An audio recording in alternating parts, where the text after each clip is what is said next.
నమస్తే, welcome to our channel. నేను మిషల్ని. అధికారంలో ఉన్నప్పుడు అదే యుద్ధం, అధికారం కోల్పోయిన తర్వాత కూడా అదే యుద్ధం జరుగుతుంది.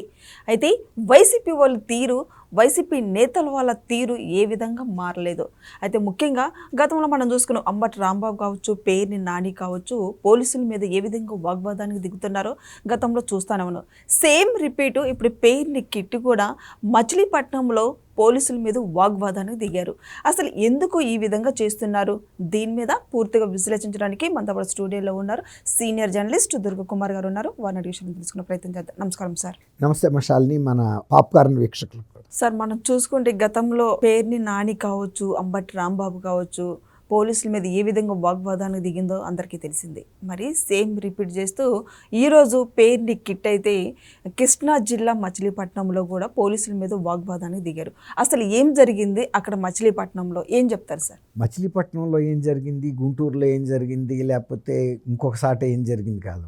వాళ్ళ పార్టీ అధ్యక్షుడు జగన్మోహన్ రెడ్డి గారు ఆయన ఇచ్చిన పిలుపు మేరకి వీళ్ళు ఏంటంటే ఎంతసేపు పోలీసుల మీద దౌర్జన్యం చేసి తమ ఉనికిని చూపించుకుంటూ, మేము అధికారంలో లేకపోయినా పోలీసుల మీదైనా మేము దాడి చేయగలం, ఎవరి మీదైనా చేయగలం, కాబట్టి 29లో అయినా సరే మీరు మమ్మల్ని ఎన్నుకోవాల్సిందే, లేకపోతే కనుక పరిస్థితులు వేరే ఉంటాయి అనే ఒక మెసేజ్ పంపాలని ప్రయత్నం చేస్తున్నారు. అంబటి రాంబాబు లాంటి సీనియర్ అయినా, లేకపోతే పేర్ని నాని అంటే కిట్టుకి తండ్రే. నిజానికి కిట్టు కిందసారి బందర్లో పోటీ చేసి ఓడిపోయాడు తను.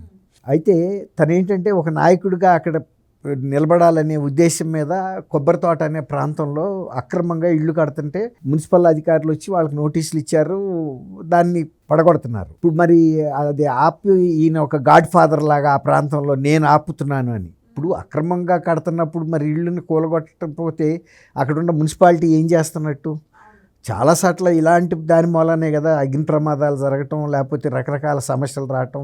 పర్మిషన్ తీసుకుంటే పోయేదే ఉంది. ఇప్పుడు అది పెద్ద కార్పొరేషన్ కూడా కాదు బందరు, అందులోనూ ఇప్పుడు బాగా పోర్టు, మేజర్ పోర్టుగా డెవలప్ అవుతుంది కాబట్టి ఆ ప్రాంతంలో బాగా డిమాండ్ పెరిగింది. ఇప్పుడు దాంతో కొన్ని వివాదాస్పదమైన స్థలాల్లోనూ, నిషేధిత స్థలాల్లో కూడా బిల్డింగ్స్, అపార్ట్మెంట్ కట్టుకుని డబ్బు సంపాదించడానికి బిల్డర్లు ఎగబడుతున్నారు. దానికి మద్దతుగా ఇవాళ కిట్టు ఇన్కుదురుపేట సిఐ గారు పరమేశ్వర్ మీద, గతంలో కూడా వీళ్ళు ఒకసారి పోలీస్ స్టేషన్ మీద ఎన్నికల ముందు కూడా అటాక్ చేసిన సందర్భం ఉంది.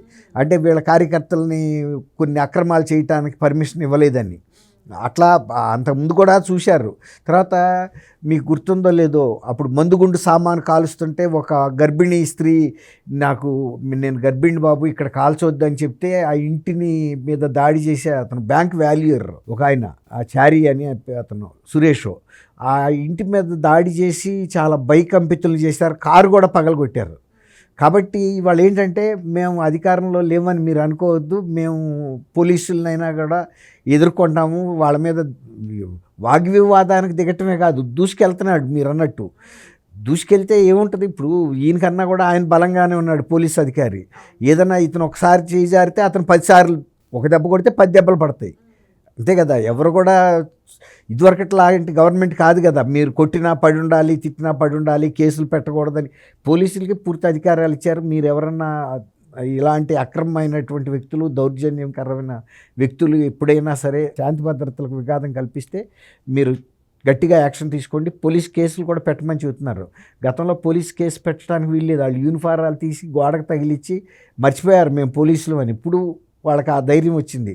ఎందుకంటే ఐపీఎస్లే జీ హుజూర్ అని వెళ్ళి వైఎస్ఆర్సీపీ వాళ్ళు ఆ అమ్మాయిని తీసుకురమ్మంటే కిడ్నాప్ చేసి జత్వానీని బొంబాయి నుంచి అలా తీసుకొచ్చారు కదా. అట్లా అనేకం చేశారు. అసలు వాళ్ళ సొంత లోక్సభ సభ్యుడు రఘురామరాజు గారిని తీసుకెళ్ళి కస్టోడియల్ టార్చర్ పెడితే ఇక అంతకన్నా పెద్దదే ఉంది. ఇప్పుడు దాని మీద సునీల్ నాయక్, సునీల్ కుమార్ వీళ్ళందరూ కూడా ఫేస్ చేస్తున్నారు కదా. అతను టాటా వీళ్ళందరూ కూడా, గున్ని వీళ్ళు అంతా ఐపీఎస్ ఆఫీసర్లే. సునీల్ నాయక్ ఐజీ క్యాడరు, సునీల్ కుమార్ అయితే డీజీ క్యాడరు. కాబట్టి వీళ్ళని అట్లా వాడుకున్నారు. ఇప్పుడు ఏంటంటే పోలీస్ అధికారులు మీరు లెక్క చేయొద్దు, మీరు వాళ్ళ మీద దూసుకెళ్ళండి, రెవెన్యూ వాళ్ళ మీద అయినా సరే ప్రభుత్వానికి ఆటంకం కలిగించాలి, పరిపాలన లేదు అనే ఒక భావన తీసుకురావాలి ప్రజల్లో. మనం ఏదో రాబిన్ హుడ్ లాగా వీళ్ళు మేమేదో ప్రజల తరపున నుంచున్నట్టు, కడుతుందే అక్రమ భవనం, వాళ్ళు మున్సిపల్ చట్టం ప్రకారం వెళ్తారు. ఒకవేళ కనుక మున్సిపాలిటీ తప్పు అయితే వాళ్ళు కోర్టుకు వెళ్ళి కూడా తెచ్చుకోగలుగుతారు, స్టే ఆర్డర్ తెచ్చుకోగలుగుతారు. అంతేగాని స్టే ఆర్డర్ లేకుండానే స్టే ఆర్డర్ కనుక ఉన్నా కనుక కూలగొట్టారనుకోండి, సపోజు స్టే ఆర్డర్ ఉన్నా కూలగొట్టే కంటెంప్ట్ ఆఫ్ కోర్టుకి వెళ్తారు, కోర్టు ధిక్కారం చేశారని. అప్పుడు మున్సిపల్ అధికారులు సస్పెండ్ అవుతారు. వాళ్ళ ఉద్యోగాలు వాళ్ళు మాత్రం ఎందుకు పోగొట్టుకుంటారు? కాకపోతే ఏంటంటే ఈయన మేము రాజకీయంగా ఇక్కడ బలంగా ఉన్నాము, మా జగన్మోహన్ రెడ్డి గారు చెప్పాడు మాకు, అందరూ చేసేది అదే కదా. పెద్దవాళ్ళు చేస్తే ఇప్పుడు వాళ్ళు బాధ్యతగా ఉంటే ఇంటి పెద్ద పిల్లలు కూడా క్రమశిక్షణగా ఉంటారు. ఇంటి పెద్ద అరాచకం చేస్తున్నాడు అనుకోండి, ఇంట్లోకి తెచ్చుకుని మందు కొడుతున్నాడు, లేకపోతే రాత్రిలో పగలో మునిగి తేలుతున్నాడు అనుకోండి, మత్తులో గంజాయో ఇంకోటో తీసుకుని, లేకపోతే ఎవరి మీదో వెళ్ళి దాడులు చేసి కొట్లాటలు దిగుతున్నాడు, పిల్లలు కూడా అదే నేర్చుకుంటారు కదా. కాబట్టి ఇప్పుడు కిట్టుని మనం అక్కడ తప్పు పట్టడానికి లేదు. కిట్టు చాలా చిన్న వయసు. అంటే నోటీసులు ఇవ్వకుండా కూలగొడుతున్నారు. నోటీసులు ఇచ్చుంటారమ్మా, నోటీసులు ఇవ్వకుండా కూలగొట్టరు. ఎందుకంటే వాళ్ళ ఉద్యోగాలు పోతాయి. ఒకటి ఇతను ఏంటంటే పోలీసుల మీద పెత్తనం చేశానని చూపించుకోవటానికి పబ్లిక్లో, అంతే తప్ప మున్సిపల్ వాళ్ళు అట్లాంటివి ఏం చేయరు.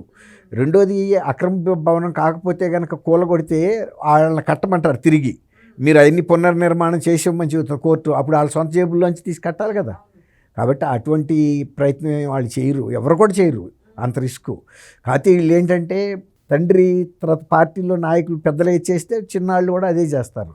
మరి అదే వీళ్ళ తాతగారు ఉండేవాడు కృష్ణమూర్తి గారిని, ఆయన ట్రేడ్ యూనియన్ లీడరు, ఎంతో సౌమ్యంగా మాట్లాడి ఇప్పుడు ఇట్లాంటి సమస్య వచ్చినా కూడా సమన్వయంతో మాట్లాడి ఆ కోర్టు స్టే ఆర్డర్ ఏంటో చూస్తాడు. ఉంటే కనుక అవును కదయ్యా స్టే ఆర్డర్ ఉంది మీరు ఎందుకు చేశారని అట్లా పెద్దరికంగా చెబుతాడు.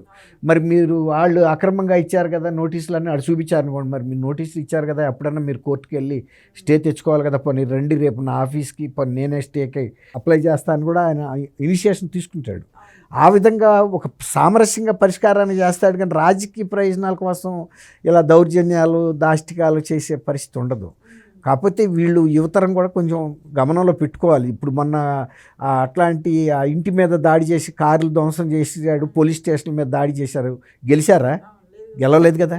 కాబట్టి ఇప్పుడు కన్నా తెలుసుకోవాలి, ఇట్లాంటి హీరోయిజం లాగా సినిమాల్లో లాగా చేస్తే గెలవలేము, మనం ప్రజలకి సమన్వయంతోనూ జాగ్రత్తగా వ్యవహరించాలని. అప్పుడు అంత మందుగుండు టపాసులు వాళ్ళ ఇంటి ముందు పేలుస్తుంటే ఆమె అడిగితే ఆమెను కూడా కొట్టారు, ఆమె గర్భిణి మీద కూడా దాడి చేశారు అప్పుడు. కాబట్టి వీళ్ళకి ఇది ఒక పైనుంచి. సార్, రఘురామకృష్ణరాజు గారు మొన్న శ్రీరామనవమి రోజు ఆ రోజు దాడి చేశారు రఘురామకృష్ణ గారిని. అయితే ఆ దాడి వెనుక ఐపీఎస్ సునీల్ నాయక్ ఉన్నారు, ఆ దాడి వెనుక అని వస్తుంది వార్త. అది ఏమంటారు దీని గురించి? అంటే ఇప్పుడు రఘురామరాజు గారికి వీళ్ళెవరికి వ్యక్తిగతమైన కక్షలు లేవమ్మా. అది ఆయనకి వాళ్ళ పార్టీ, అప్పుడు ఆయన వైఎస్ఆర్సీపీలో లోక్సభ సభ్యుడిగా ఉన్నాడు నరసాపురం. అప్పుడు ఆయన పార్టీ తీరు బాగాలేదు, టీటీడీలో కూడా అక్రమాలు జరుగుతున్నాయని ఆ రోజే ఆయన బయట పెట్టాడు. దాంతో జగన్మోహన్ రెడ్డి గారు పగబట్టి వీళ్ళను ఉపయోగించి అతని మీద కస్టోడియల్ టార్చర్ చేశాడు. ఆయన కూడా ఈ కేసును తీవ్రంగా పట్టుకుని ఆయనకి మరి ఇప్పుడు తను ఒక లోక్సభ సభ్యుడు అయ్యుండి, ఒక పారిశ్రామికవేత్త అయ్యి, ఆ ప్రాంతంలో ఒక ప్రముఖమైన వ్యక్తి అయ్యుండి ఒక టార్చర్కి గురైతే ఆయనకి ఎంత మనస్సు వేదన కలుగుతుంది, ఎంత ప్రజల ముందు అవమానం కదా. ఆ అవమానాన్ని తట్టుకోలేక ఆయన ఎంత ప్రయత్నాలు చేశాడు. అప్పుడు ఇక్కడ వైఎస్ఆర్సీపీ ప్రభుత్వం వలన ఏమీ చర్యలు తీసుకోవాలి. ఇప్పుడు ఈ కూటమి ప్రభుత్వం వచ్చిన తర్వాత చర్యలు తీసుకోవటం మొదలెట్టేటప్పటికి ఇప్పుడు వీళ్ళ భవిష్యత్తు ఒక అయోమయంలో పడింది. కాబట్టి వీళ్ళు ఇప్పుడు దాన్ని వ్యక్తిగత ప్రిస్టేజ్గా తీసుకున్నారు ఈ పోలీస్ అధికారులు, సునీల్ కుమార్, సునీల్ నాయక్ కానీ వీళ్ళందరూ. కాబట్టి ఇప్పుడు వీళ్ళిద్దరికీ డైరెక్ట్గా పంచాయతీ లేకపోయినా ఆ ఇష్యూలో మన ఉద్యోగాలు ఊడిపోయే పరిస్థితి వచ్చింది, మన మీద కేసులు పెట్టారు, మనకు శిక్షలు పడే పరిస్థితి వచ్చిందని అదేదో ఇంకా కొనసాగిస్తున్నారు ఆ కక్ష సాధింపుని. నిజానికి ఆయన డిప్యూటీ స్పీకర్ స్థానంలో ఉన్నాడు. వాళ్ళకి డైరెక్ట్గా ఏం క్లాష్ ఉంటుంది, కానీ వీళ్ళు ఇతరుల ద్వారా ఇతర పౌరుల్ని రెచ్చగొట్టి దాన్ని ఒక మతపరమైనటువంటి వివాదంగా మారుస్తున్నారు. ఒక గుడి కడతానికి ఆయన ప్రయత్నిస్తున్నారు, రాముల వారి గుడి. అది ఒక గ్రామ దేవతది, హరిజన పెద్దపేట హరిజనవాడ అన్నమాట, అది దళితవాడ. అక్కడ దీన్ని దళితులకిను అగ్రవర్ణాలకి సమస్య అన్నట్టుగాను, హిందువులకి ఇంకా వేరే వాళ్ళకి అన్నట్టుగాను అది ఆయన కూడా చెబుతున్నాడు. కొంతమంది క్రిస్టియన్స్ ఆ రోజు నా మీద దళితులు ముసుగులో వచ్చి దాడి చేశారని కూడా ఆయన చెప్తున్నాడు. కాబట్టి ఇదంతా ఒక వివాదాస్పదమైంది. పోలీసులు కూడా దాని మీద తీవ్రంగానే చర్య తీసుకుంటారు. ఒకవేళ కనుక మీరు అన్నట్టు సునీల్ నాయక్ ఉన్నా, సునీల్ కుమార్ ఉన్నా, ఇంకెవరన్నా ఉన్నా, కొంతమంది విజయ్ కుమార్ అని ఒక ఐఏఎస్ ఆఫీసర్ కూడా ఆయనకు వ్యతిరేకంగా కూడా మాట్లాడాడు. కులాలు మతాలు వద్దంటూనే ఆయన్ని మీరు రాజుల వరకే నువ్వు ఎమ్మెల్యేవా అని ప్రశ్నించాడు. లేకపోతే నువ్వు నీ ఇంటి పేరున్న కనుమూరాళ్ళ వరకేనా అని అట్లా విభజించి పాలించి అన్నట్టు మాట్లాడుతున్నారు. నిజానికి మరి ఒక రిటైర్డ్ ఐఏఎస్ అధికారి విజయ్ కుమార్ ఆయనంతా లాజిక్గానే మాట్లాడాడు చాలా వరకు. చెబుతూనే ఈయనకి చెబుతూ మరి ఏదైతే నీతులు చెప్పాడో మరి ఆయన అదే విషయం ప్రస్తావించాడు. ఇప్పుడు నిజంగా కనుక మరి రఘురామరాజు గారికి ఆయనకి తేడా ఏముంది? రఘురామరాజు గారు ఆ రోజు ఆయన కొట్టినప్పుడు నేను రాజునని నన్ను కొట్టారా అని అడగలేదు కదా. మీరంతా ఫలానా వర్గం వాళ్ళు నన్ను కొట్టారా అని ఆ దృష్టితో ఆయన ఇప్పుడు వరకే మాట్లాడాల. ఒక లోక్సభ సభ్యుడు ఒక పోలీస్ అధికారుల దృష్టితోనే మాట్లాడుతున్నాడు తప్ప అది జగన్మోహన్ రెడ్డి గారి ప్రేరణతో చేశారంటున్నాడు తప్ప వీళ్ళ మీద వ్యక్తిగతంగా అంటల్లా. కానీ వీళ్ళు దీన్ని ఒక వర్గపోరుగాను లేకపోతే ఒక మతమైన పరమైన అంశంగా తీసుకొస్తున్నారు, కులపరమైన అంశంగా తీసుకొస్తున్నారు. మళ్ళీ అందరూ చదువుకున్న వాళ్ళే, అఖిల భారత కేడర్కి చెందిన అధికారులే. కాబట్టి దీని మీద కొంచెం కేంద్ర ప్రభుత్వం కూడా వీళ్ళ ముగ్గురు మీద కూడా దృష్టి పెట్టాల్సిన అవసరం అయితే ఉంది. Thank you sir. Thank you Shalini.